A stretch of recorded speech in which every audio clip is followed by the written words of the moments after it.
Santa Catarina, especialista no autor Gramsci, na obra do Gramsci, autora do livro Gramsci, Sua Teoria, Incidência no Brasil e Influência no Serviço Social, né? E ressaltar que a professora vem aqui conversar conosco depois de um dia cheíssimo, onde ela deu aula na pós-graduação, onde participou de 2 bancas, né? E, portanto, nós vamos procurar ouvi-la, mas poupá-la também, no sentido que o nosso limite seria as 9 horas da noite, né? E a Ivete autografou um livro também que nós vamos sortear entre os alunos, né? Então eu vou passar para a gente não perder mais tempo, né? Para a professora Ivete. Bom, boa noite a todos e todas. É um prazer enorme estar aqui hoje com vocês. Quero agradecer muito a professora Socorro pelo convite e falar para os alunos do Serviço Social da Graduação é sempre um prazer muito grande. Muito grande porque a gente tem possibilidades de trocar ideias, de colocar algumas questões que muitas vezes a gente não tem tempo durante o currículo, né? Sabemos que as nossas grades curriculares demandam um determinado programa, mas que muitas vezes nesses momentos fora do contexto normal da sala de aula, a gente acaba tendo um debate importante, pelo menos suscitando algumas questões de dúvidas e possibilidades de pesquisa e de interlocução. Então, como a professora colocou, eu vim hoje fazer uma conversa com vocês sobre um pensador que eu venho estudando desde algum tempo, que é o filósofo, que a gente poderia dizer filósofo, mas ele não terminou a universidade, mas é o pensador político Antônio Gramsci. Gramsci é um pensador vinculado ao marxismo, né? Ele tem toda uma formação de desenvolvimento a partir do pensamento de Marx e Lenin, mas um outro momento da história que é na análise do capitalismo monopolista das primeiras décadas do século XX. Eu vou fazer um breve resgate sobre a vida do Gramsci para a gente colocar um pouquinho sobre a obra desse pensador vinculada à sua história de vida. Bom, Gramsci nasce em 1891, praticamente no início do ano, no mês de janeiro, no sul da Itália, numa pequena cidade na ilha da Sardenha, uma cidade chamada Ales. Vocês conhecem um pouco o mapa da Itália, e a gente já pode situar que no sul da Itália, a Sardenha, que fica nesta ilha, tem uma análise diferente daquela que a gente faz na realidade brasileira. Se no Brasil a região Nordeste é analisada como uma região menos desenvolvida, entre aspas, a gente pode dizer, na realidade italiana, o Sul é a realidade mais agrária e com menor atenção dos governos de diferentes períodos da história. Então a gente tem na Itália um norte industrial desenvolvido e no sul uma grande área ainda dominada pelos grandes latifúndios e na época que Gramsci nasce, mais ainda como uma realidade extremamente pobre e explorada. Gramsci nasce nesse contexto e vai viver ali durante um longo período da sua vida. Ele era de uma família pobre, o pai era um coletor de impostos, de origem albanesa, por isso esse sobrenome Gramsci, e o pai de Gramsci trabalhava no cartório dessa pequena cidade, e depois de um determinado período ele foi acusado de peculato e por isso ele foi preso. Gramsci tinha então 11 anos de idade e ele passa a trabalhar no cartório para ajudar no sustento da família. Desde pequeno, Gramsci tem uma saúde muito frágil e ele era portador de uma doença nos ossos, chamada doença de Pote, e além disso, ele teve uma queda em casa e ele se tornou corcunda. Então, Gramsci era um distinto senhor de apenas 1,5 metro de altura. Mas Gramsci era uma figura muito interessante. Desde pequeno, ele tinha um grande espírito de revolta pela condição pobre dos habitantes do sul da Itália. E Na escola, depois de passar esse período de trabalho, ele volta a estudar e ele escreve uma redação, que é de 1913, que foi o primeiro artigo publicado por ele, que se chama Opressores e Oprimidos. E ele descreve nessa redação escolar a grande revolta que ele tinha com os filhos dos senhores das famílias abastadas, que tinham a possibilidade de estudar, e ele, que era uma criatura que tinha tanto interesse pelos estudos, havia sido levado a ficar fora da escola por conta das necessidades que a família passava no período que o pai dele foi preso injustamente. O Gramsci, desde criança, ele tinha um grande interesse pelos estudos. Ele era o quarto de uma família de 7 filhos, ele tinha, dentre os irmãos, uma irmã, que era mais próxima dele, chamada Terezinha, e eles, na casa onde eles moravam, não havia luz elétrica, imaginem, no final do século XIX, e eles faziam velas de sebo para ler durante a noite. Então, essa paixão pelos estudos, Gramsci adquire desde cedo. Desde cedo também, Gramsci começa a ter um interesse muito grande pela causa do socialismo. Ele tinha um irmão que trabalhava na Câmara de Comércio, na Itália, que era mais ou menos ser secretário de uma instituição de governo e que era vinculado ao Partido Socialista Italiano.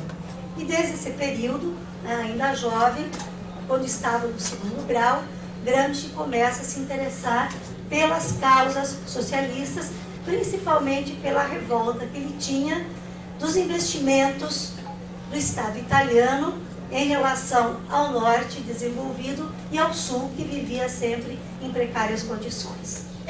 Terminado o 2º grau, e Gramsci termina na cidade de Cagliari, que também é no sul da Itália, ele se candidata a uma bolsa de estudos para a Universidade de Turim. E ele é contemplado por essa bolsa de estudos e segue, então, em 1911, para o norte da Itália, onde ele tem um encontro não só com a universidade, mas ele vai encontrar lá uma outra camada de classe, que é a classe operária, vinculada às grandes fábricas automobilistas. Gramsci entra na Faculdade de Filosofia e Ciência Moderna, mas ele não chegou a terminar a universidade.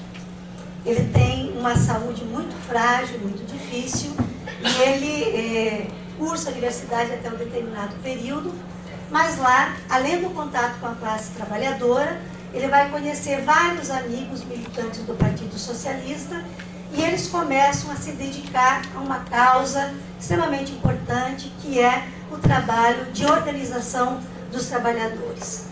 Gramsci acreditava que era através de um longo processo de formação política que era possível criar a possibilidade de desenvolvimento de uma consciência crítica, de emancipação da classe trabalhadora, depois em aliança com os camponeses do Sul.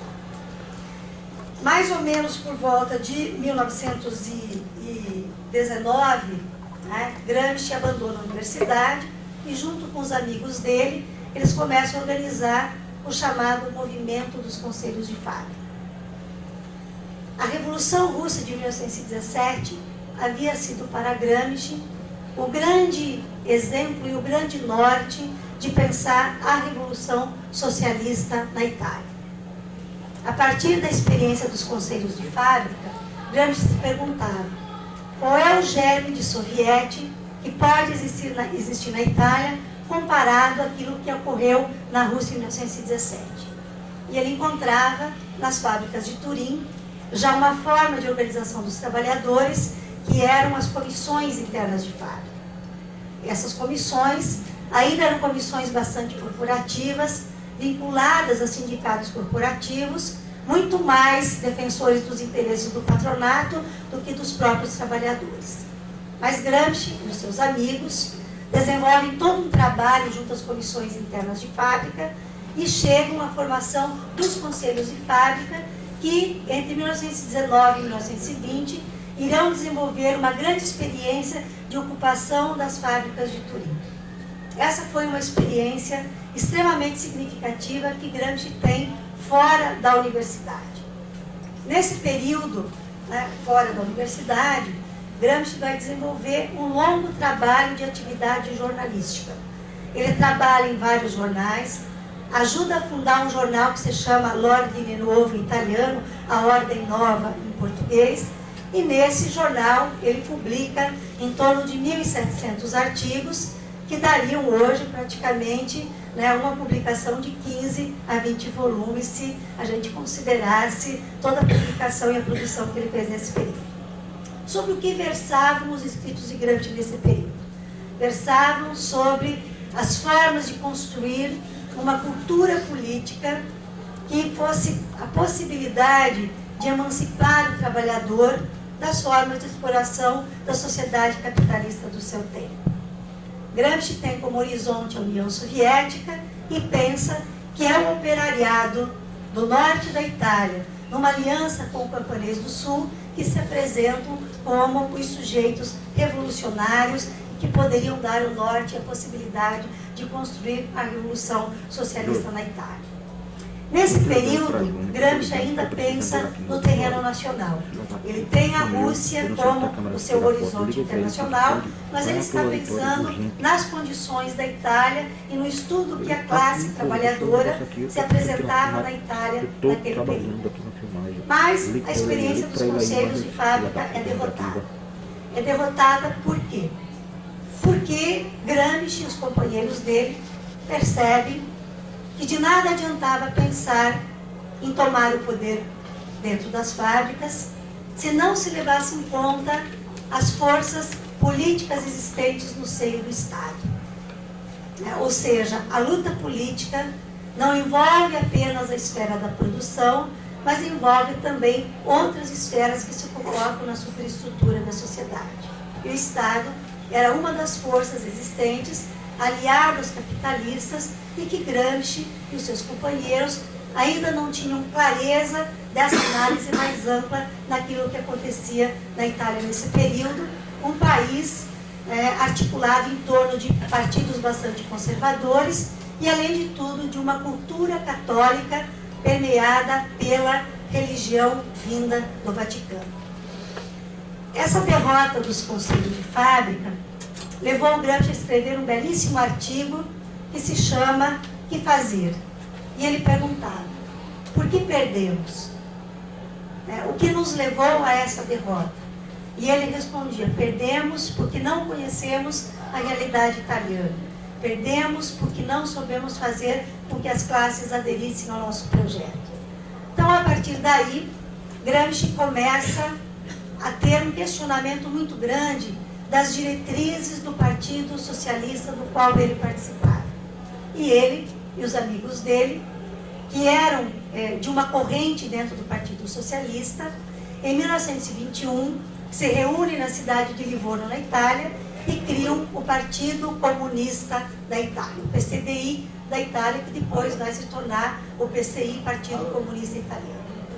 Então, Gramsci, nas nossas análises, que muitas vezes a gente não coloca, ele é um dos fundadores do Partido Comunista Italiano, foi um dos grandes dirigentes do partido durante um longo tempo e se dedicou à possibilidade de derrubar o sistema monárquico, capitalista, liberal na Itália, que em 1922 vai ser assumido pelo fascismo através da marcha de Mussolini sobre Roma.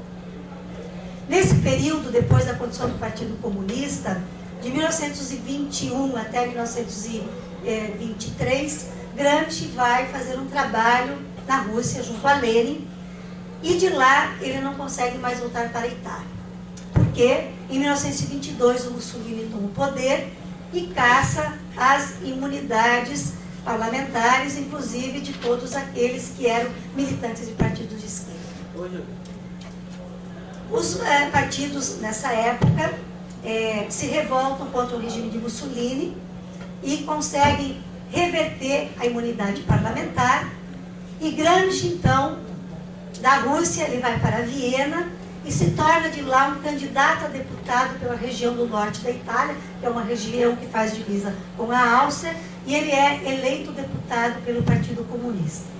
Tendo imunidade parlamentar, ele retorna à Itália e as liberdades parlamentares estavam novamente legalizadas pelo governo do Mussolini, e Gramsci vai exercer o seu mandato parlamentar como deputado do Partido Comunista até 1926. Em 1926, o Mussolini sofre um atentado na cidade de Bolonha, e novamente as liberdades democráticas são colocadas em xeque, mais ou menos como o AI-5 que nós tivemos no Brasil com a ditadura militar, né? E todas as imunidades parlamentares são revogadas. Os membros dos partidos contrários ao governo são caçados, os parlamentares são perseguidos, intelectuais são presos, enfim. Gramsci não tem mais imunidade parlamentar, e em 1926, no dia 8 de novembro, quando ele voltava, saía do parlamento e voltava para casa, ele foi preso pelo governo fascista. Bom, Gramsci tinha 35 anos nessa época, e no julgamento ele foi condenado a 20 anos de prisão. O tribunal fascista, quando deu a sentença, escreveu o seguinte: nós precisamos fazer com que este cérebro pare de funcionar por pelo menos 20 anos. E essa foi a condenação que Gramsci recebeu. Bom, preso Gramsci, né, ele teve dificuldades em continuar aquilo que ele vinha fazendo antes da prisão, que além da militância política, ele era intelectual e se dedicava a escrever sobre a causa revolucionária e sobre a emancipação cultural, política e econômica da classe trabalhadora. Quando ele é preso, ele tem uma sagacidade muito grande, que ele pensa o seguinte, que ele não gostaria que o cérebro dele parasse de funcionar. E de 1926 até 1929, Gramsci insistentemente faz pedidos para que ele tivesse autorização para escrever na prisão. E vocês sabem que, que uma prisão sob o regime de ditadura, o regime fascista, como foi a Itália desse período, a censura era muito grande. E Gramsci, quando ele está em Moscou, ele se casou, ele ficou doente, foi internado numa clínica e se casou com uma russa chamada Julia, teve 2 filhos com ela, mas quando ele foi preso em Roma, morava lá a cunhada dele, a irmã da Julia, e é essa cunhada dele que o passa a assistir em várias coisas de que ele precisava. E ela ajuda a fazer petições ao regime fascista para que Gramsci tivesse autorização para receber livros na prisão e para escrever. Então, nos anos seguintes, 1927 e 28, Gramsci recebe autorização para pegar livros da biblioteca da prisão. Nesse período ele estava em Milão, e ele tinha um grande amigo, um economista chamado Piero Sraffa, que abre uma conta para ele numa livraria em Milão, e de lá ele passa a receber vários livros. Evidentemente que eram livros que passavam pela censura, né? Não eram as obras de Marx, né? Não eram as obras de Lenin, né? Eram livros que circulavam na literatura italiana, na filosofia, mas eram livros que eram censurados pelo regime fascista. E Gramsci começa a trabalhar com esses materiais até que, em 1929, ele recebe autorização para finalmente escrever dentro da prisão. Onde que ele escreve? Não tinha computador nessa época, nem máquina de escrever ainda, né? E Gramsci, acho que a máquina de escrever já até existia, mas Gramsci não tem acesso a ela. Gramsci recebe cadernos, como esses de vocês, cadernos de espiral, e ele começa a escrever à mão, com uma letrinha muito miudinha, e de 1929 até 1935, ele vai preencher 33 cadernos. Nesses 33 cadernos, 29 cadernos são de textos e 4 cadernos são de exercícios de tradução. Gramsci traduz do inglês, do alemão e do russo para o italiano, vice-versa, porque autodidaticamente ele passou a estudar, né, essas línguas, que eram as línguas que tinham uma literatura que ele poderia receber na prisão. Bom, esses 29 cadernos, né, que existiram quando Gramsci morreu, ele morre em 1937, e até 1935 ele ainda escreveu, em 1936 ele fez algumas revisões, mas depois as péssimas condições de saúde impediram que ele seguisse escrevendo. Ele teve, nesse período, uma liberdade condicional, estava internado numa clínica em Fórmia, quando ele faz os últimos escritos em 1935. Fórmia é uma pequena cidade da Itália, e pelas péssimas condições de saúde ele foi transferido para uma clínica em Roma. E 2 dias antes dele morrer, o Mussolini concede a ele liberdade total. Mas Mussolini sabia que ele ia morrer e não queria que ele morresse como um prisioneiro no regime fascista. Ele morre em 27 de abril, então fez agora 75 anos, e com 46 anos de idade, e deixa como legado, né, essa grande obra escrita à mão nesses vários cadernos que são recolhidos da prisão pela cunhada dele. Por acaso, né, quando ele morre, os carcereiros chamam essa cunhada dele, chamada Tatiana, para recolher os pertences de Gramsci. E dentre esses pertences, ela sabia que os cadernos existiam, e, por sorte, a censura fascista não tinha recolhido. Ela pega esses cadernos, coloca dentro da fronha do travesseiro e consegue sair com eles da prisão. Leva esse material à embaixada soviética em Roma, e a embaixada soviética encaminha esse material para o Partido Comunista Russo. Nesse período, Lenin já tinha morrido, Lenin faleceu em 1924, e Stalin estava no poder. Quem estava na Rússia nesse período era o grande amigo de Gramsci, Palmiro Togliatti, que tinha estudado na universidade com ele, foi um dos grandes militantes do Partido Comunista, companheiro de Gramsci, e o Gramsci havia pedido em vida que esse material fosse entregue a esse amigo dele, que teria condições de analisar e saber o que fazer com esse material. O Palmiro Togliatti começa a analisar esse material, isso já era 1938, quando esse material chega na Rússia, e em 1947 começam a sair as primeiras publicações e saem primeiro as cartas de Gramsci. Durante a prisão, Gramsci tem uma extensa comunicação com familiares, com os amigos, com a mulher, com os filhos. Ele teve 2 filhos, o segundo filho ele não chegou a conhecer. O segundo filho do Gramsci morreu tem mais ou menos uns 2 anos, era violinista, morava em Moscou, que Gramsci não chegou a conhecer, mas ele trava nas cartas do cárcere uma longa conversa sobre a educação dos filhos, sobre o plano que ele tinha para escrever nos cadernos, sobre as preocupações teóricas que ele tinha, sobre questões existenciais, enfim. As cartas do cárcere, que fazem parte da obra de Gramsci, trazem grandes lições, né, tanto na área da educação, quanto na área das propostas que ele tinha para discutir a situação de exploração que vivia a Itália e os países da Europa nas primeiras décadas do século XX. Então, primeiro saíram as cartas do cárcere na Itália, e no final dos anos 40, início dos anos 50, começam a ser publicados os cadernos do cárcere. O Togliatti, esse amigo dele, conta como foi difícil organizar esse material, porque Gramsci escreveu nele sobre vários assuntos. Gramsci não escreveu nenhum livro completo, como a gente tem, né, os livros de Marx, de Lenin, de Engels, ou de qualquer outro, do Zé Paulo Neto, da Maria Yamamoto. Gramsci não escreveu um livro inteiro. Ele escreveu anotações. Né? Se a gente quiser pegar os Grundrisse do Marx, que são os rascunhos do Capital, a gente pode dizer que os cadernos eram os rascunhos do Gramsci.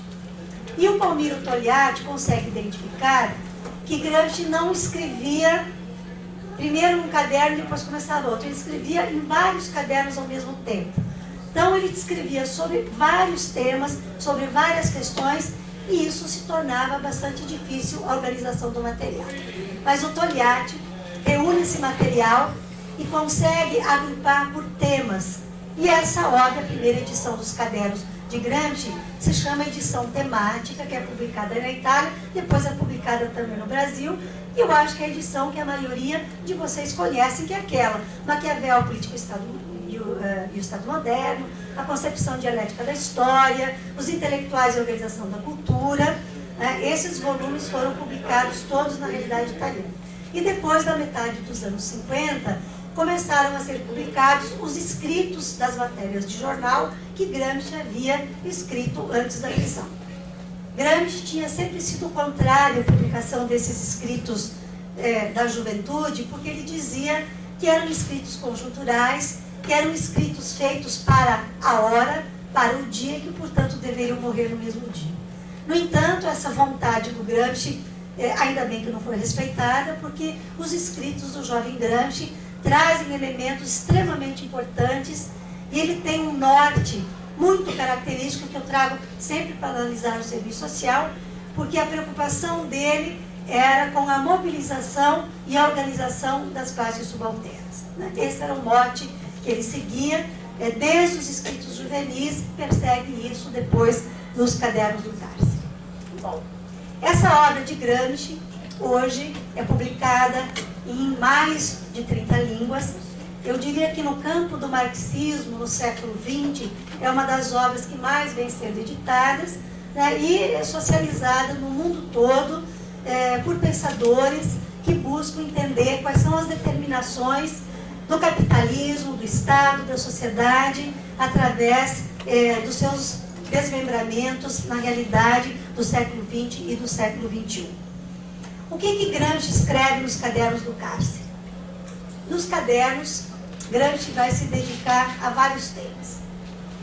Se a gente entende que a obra de Lukács, por exemplo, e também está presente na obra de Marx, que são obras que fazem uma ontologia do ser social, Gramsci está preocupado em escrever uma ontologia da política. Portanto, a obra de Gramsci é uma crítica da política. Se a obra de Marx é uma crítica da economia política, na obra de Gramsci nós vamos encontrar uma clara crítica da política, analisando a política no contexto do marxismo. Então, essa é uma das análises mais profícuas que a gente encontra na obra de Gramsci, e que essa análise da política se desdobra em vários temas, em várias categorias. Tá? Sobre o que Gramsci está preocupado nos cadernos do cárcere? Ele continua preocupado em entender a realidade nacional italiana, mas também está preocupado a entender os desdobramentos da Revolução Socialista que havia acontecido na Rússia em 1917. Já em 1924, ele consegue fazer uma análise muito clara sobre aquilo que havia acontecido no Oriente, que era na Rússia, e o que estava acontecendo nos países do Ocidente, incluindo toda a Europa e também os Estados Unidos. E ele analisava que aquela revolução armada de tomada violenta do poder, que havia sido construída na União Soviética e trabalhada por Lenin, não tinha a mesma possibilidade de se concretizar na Europa, nos países ocidentais, e muito menos na realidade italiana. E a partir disso, ele começa a pensar de que maneira a Itália poderia continuar pensando num processo revolucionário e que também fosse a base para pensar o processo revolucionário nos demais países do Ocidente. Então, nos cadernos do cárcere, ele traz a problemática da política, vinculada à questão da ação, né, que está relacionada à construção da hegemonia e a ação política dos sujeitos na história, e também as questões da esfera propriamente política, onde ele vai discutir a questão do Estado, da sociedade civil, do papel dos intelectuais e da estratégia revolucionária. Um dos grandes eixos dos cadernos do cárcere é a discussão das formas de expressão do Estado no capitalismo do século XX. E essa é uma temática que nós, do serviço social, estamos lidando cotidianamente. Gramsci entende que se no Oriente o Estado era tudo, a sociedade civil era primitiva e gelatinosa. Mas no Ocidente, em função do alto processo de socialização da política, ele observava que havia uma relação mais estreita entre Estado e sociedade civil. E é a partir do método crítico dialético, tentando identificar as novas determinações históricas existentes na realidade do seu tempo, que ele começa a verificar de que maneira se apresentava as expressões do Estado e da sociedade civil numa sociedade que era diferente da Rússia de 1917. Eu acho que um elemento importante também a colocar é que Gramsci tem uma questão muito grande com os desdobramentos da interpretação do marxismo que haviam ocorrido a partir da Segunda Internacional, que desvirtuavam o próprio pensamento de Marx, entendendo o marxismo a partir de uma visão economicista, onde o socialismo chegaria por conta de um processo de esgotamento do capitalismo, sem considerar o papel do sujeito na história. Então, um dos grandes resgates que Gramsci faz em toda a sua obra, principalmente nos Cadernos do Cárcere, é discutir a política a partir do papel ativo dos sujeitos na história. Ele contesta toda a visão mecanicista da Segunda e da Terceira Internacional, mesmo que ele tenha participado da Terceira Internacional em 1919, ele já questionava, de dentro do cárcere, os desdobramentos que a política leninista tinha adquirido nesse tempo. Tem uma passagem muito interessante, atual, que alguns pensadores dizem que o Togliatti demorou muito para colocar os Cadernos do Cárcere em publicação, porque ele sabia que Gramsci já ali, de dentro da prisão, fazia várias críticas ao Estado stalinista. Então, Gramsci vai pensar o Estado sobre uma outra perspectiva. Quando ele analisa todo o processo de socialização da política, ocorrido já a partir do final do século XIX, com o sufrágio universal, com a criação dos grandes sindicatos, com a criação de partidos políticos, com uma ampla organização da sociedade civil, ele começa a verificar e fazer uma análise que o caráter de classe do Estado presente na obra de Marx permanecia, também no século XX, sob o capitalismo monopolista. Só que Gramsci vai dizer o seguinte: o Estado, no século XX, com os desdobramentos do capitalismo monopolista, não é mais o comitê representativo dos interesses da burguesia, como Marx e Engels apontavam no Manifesto Comunista, mas ele é também atravessado pelas lutas da classe trabalhadora. Quando Gramsci faz esta análise, ele observa, a partir do método dialético, os novos desdobramentos ou as novas determinações presentes na sociedade capitalista do seu tempo. E a partir disso, ele demonstra que o Estado capitalista liberal, para manter a sua hegemonia, precisava de uma certa legitimidade. Como a relação capital e trabalho não era mais tão próxima, como havia sido no tempo de Marx, de Engels, onde a partir de 1848 a gente tem a clara explicitação do confronto entre proletariado e burguesia, Marx verifica que no século XX, o Estado liberal, para manter a sua legitimidade, ele precisa também obter certo consenso dos governados. Então, esse Estado, nesse período, passa a incorporar também na sua esfera não só os interesses das classes dominantes, mas também uma parte dos interesses das classes dominadas ou das classes subalternas. O que significa isso? Não é que o Estado se tornou uma entidade boazinha, né? O Estado simplesmente verificou que as lutas da classe trabalhadora, que já vinham sendo desenvolvidas desde o final do século XIX, elas alcançavam uma dimensão que colocavam também a sociedade civil num outro patamar.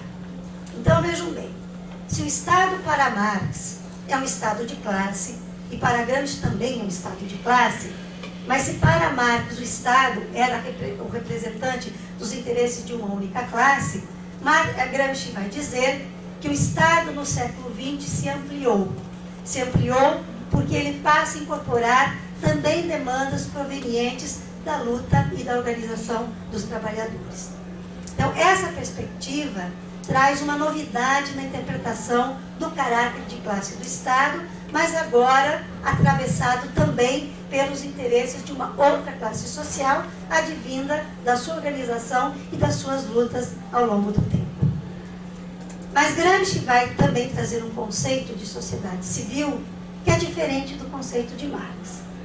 Vocês já devem ter visto que, se para Marx a sociedade civil representa a esfera dos interesses econômicos, da infraestrutura econômica, Gramsci vai dizer que a sociedade civil, surgida com esse intenso processo de socialização da política, ela está colocada na esfera da superestrutura.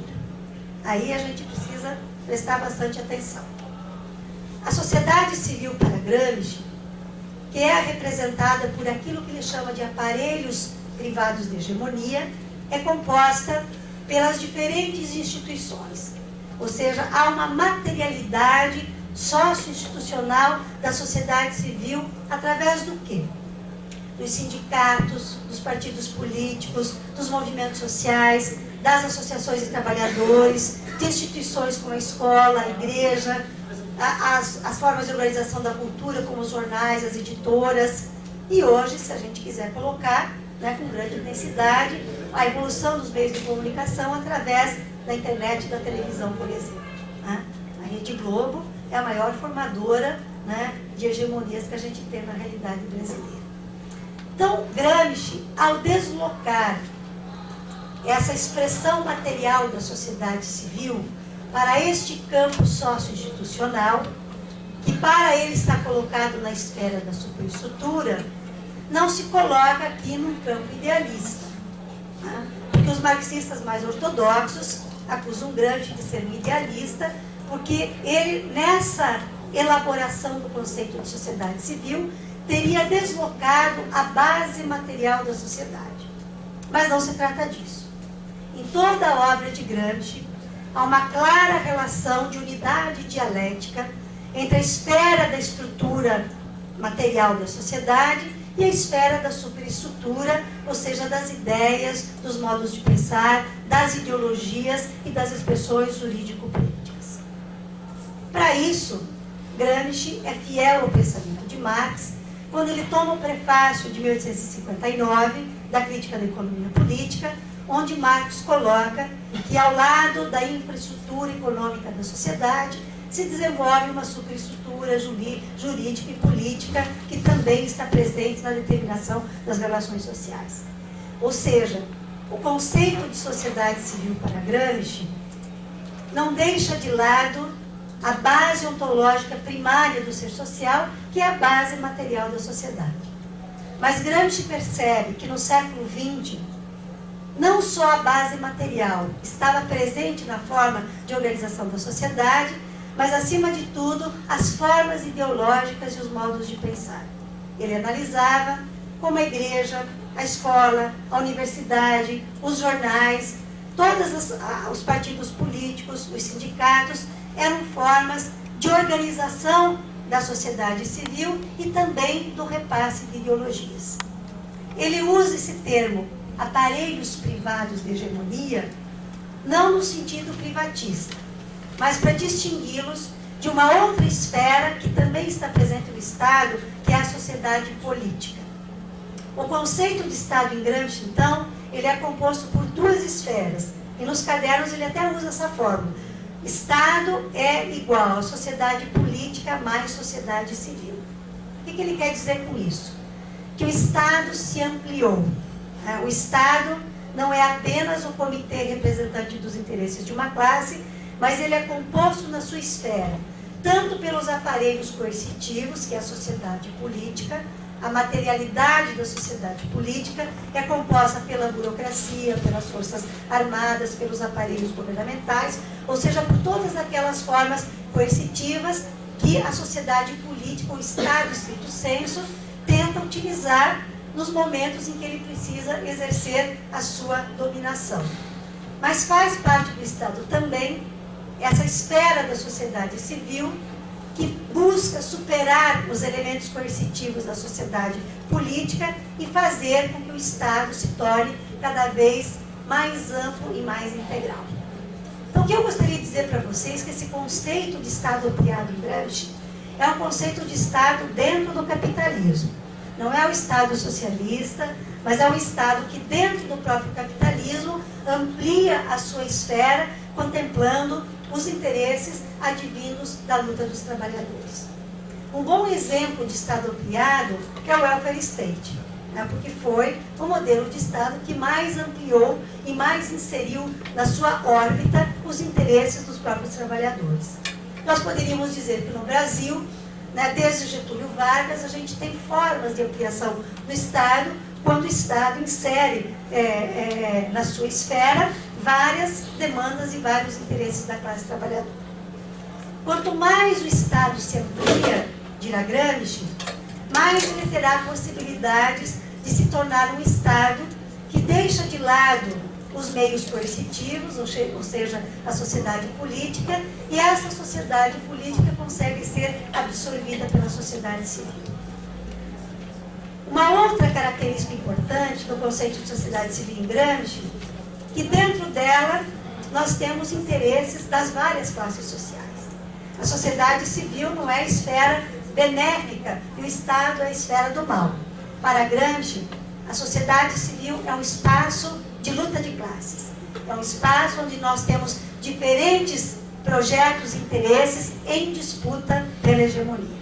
Então nós temos tanto as universidades progressistas, e dentro das universidades os professores mais progressistas, os mais conservadores, como nós temos as universidades conservadoras. Nós temos a escola como espaço de repasse, tanto de uma forma crítica de homem e de mundo, quanto de uma forma conservadora. Nós temos sindicatos progressistas, sindicatos conservadores, partidos conservadores, partidos progressistas, movimentos sociais progressistas, ONGs conservadoras, enfim. Essa multiplicidade de atores que compõem a sociedade civil consistem para Gramsci em instituições ou aparelhos privados de hegemonia que disputam o poder no âmbito da sociedade. Como é que isso acontece, dirá Gramsci? A construção da hegemonia se dá pela possibilidade de alianças entre aqueles que defendem o mesmo projeto de sociedade.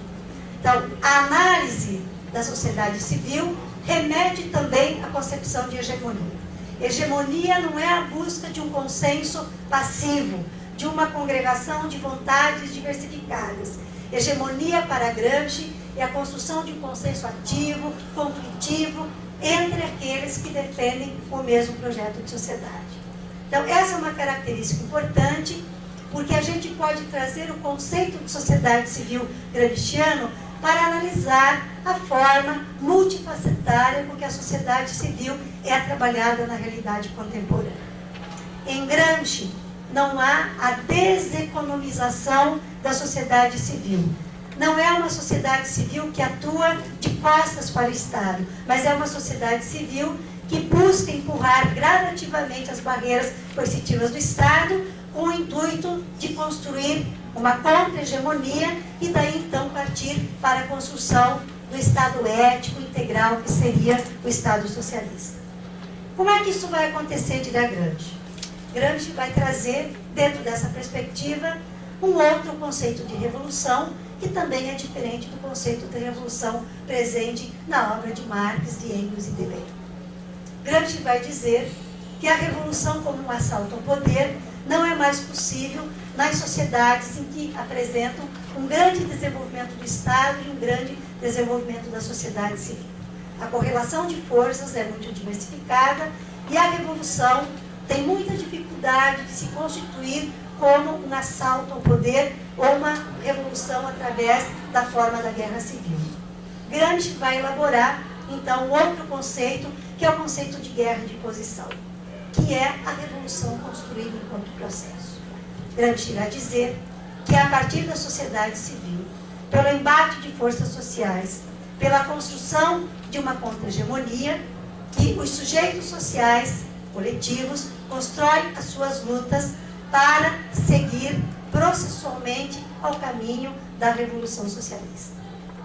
Isso é muito importante porque me parece que o conceito de revolução gramsciana é um conceito de revolução bastante atual. E a análise que a gente tem hoje da sociedade civil, dessa sociedade civil amorfa, do bem-fazer, do voluntariado, dos grupos que assumem as funções do Estado, não cabem no pensamento gramsciano. Gramsci defende uma sociedade civil voltada à disputa do poder, uma sociedade civil organizada em institutos coletivos da classe trabalhadora, que buscam articular as vontades particulares em vontades coletivas.